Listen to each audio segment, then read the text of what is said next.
কুমারখালীর একটি ছোট্ট গ্রাম। সেখানে বাস করত একটি দরিদ্র কৃষক। সে দরিদ্র হলেও ছিল সৎ এবং কঠোর পরিশ্রমী। একদিন সে মাঠে কাজ করছিল।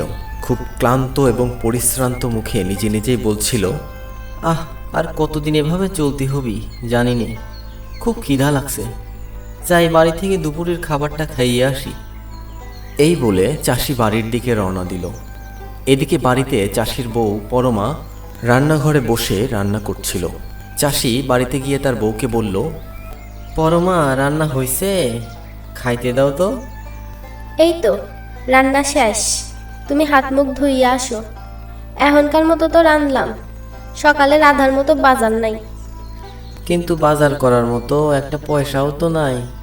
কালকেও কাজ করছি, জমিদার বাবু একটা পয়সাও দিল না। কবে যে দিবে কে জানে। যাই, হাত মুখ ধুইয়ে আসি।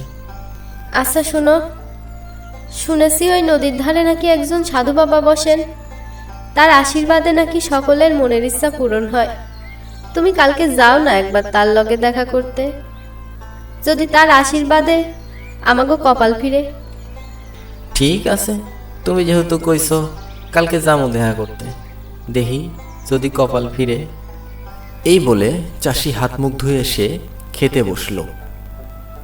পরের দিন চাষি সেই সাধু বাবার সাথে দেখা করতে গেল। নমস্কার সাধু বাবা, আমি এক অসহায় চাষা, দিন আনি দিন খাই। তখন সাধু বাবা একটু মৃদু হেসে বলল, থাক, তোকে আর কিছু বলতে হবে না। তুই এসেছিস তোর মনের ইচ্ছার কথা বলতে, তাই না? আপনি কি করে জানলেন সাধু বাবা? ওহে বৎস, আমি সব জানি।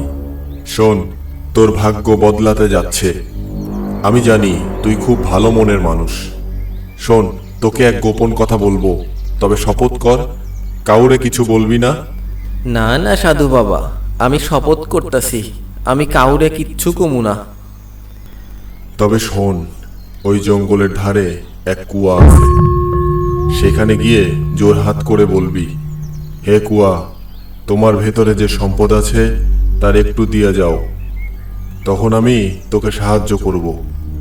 তবে হ্যাঁ, মনে রাখবি, কুয়া থেকে যে সম্পদ পাবি সেই সম্পদ শুধু নিজে ভোগ করবি না, সেখান থেকে সম্পদ নিয়ে গরিব মানুষকেও সাহায্য করবি।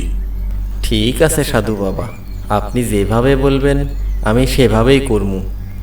এরপরে সেই জঙ্গলে কুয়ার পাশে চলে গেল এবং সেখানে গিয়ে বলল, হে কুয়া, তোমার ভেতরে যে সম্পদ আছে তার খানিকটা আমারে দেও, যাতে আমি গরিবদের সাহায্য করতে পারি আর নিজে একটু ভালো থাকতে পারি। চাষির এই কথা শোনার সাথে সাথে কুয়া থেকে অনেক সোনাদানা উঠতে লাগলো এবং সেই মুহূর্তে সাধু বাবা সেখানে চলে এলো এবং বলল, ওহে বৎস, আমি জানি তুই লোভী না, তাই তোকে এই পুরস্কার দিলাম। যা, এখন এই সম্পদ দিয়ে নিজের অভাব পূর্ণ কর এবং অবশ্যই গরিবদের সাহায্য করবি। চাষি সেই কুয়া থেকে প্রাপ্ত সোনাদানা নিয়ে বাড়ির দিকে রওনা দিল এবং আনন্দে বলতে থাকলো, এত সব সোনাদানা দিয়া আমি আমার অভাব পূর্ণ করমু এবং আমার আশেপাশে যে সকল গরিব মানুষ রয়েছে তাদের সাহায্য করমু। চাষি বাড়িতে ফিরে আসে এবং তার স্ত্রীকে সকল সোনাদানা দেখায়। স্ত্রী ওই সকল সোনাদানা দেখে আনন্দে ফেটে পড়ে। হ্যাঁ গো, এত সোনা, আমাগো জীবনটা তো বদলাইয়া গেল। হ্যাঁ বউ, আমাদের জীবনটা এখন বদলাইয়া যাইব। কিন্তু হ্যাঁ, সাধু বাবা আমারে কইয়া দিছে, এই সোনাদানা থেইকা আমার আশেপাশের গরিব মানুষদেরকে যেন সাহায্য করি আমি। এরপর চাষি সেই সকল সোনাদানা নিজে ভোগ করলো এবং তার কিছু অংশ গরিব মানুষদেরকে দিল, তাদেরকে সাহায্য করলো। এভাবেই চাষি ও তার স্ত্রী পরমা সুখে শান্তিতে বসবাস করতে থাকে এবং গরিব মানুষদেরকে সাহায্য করতে থাকে।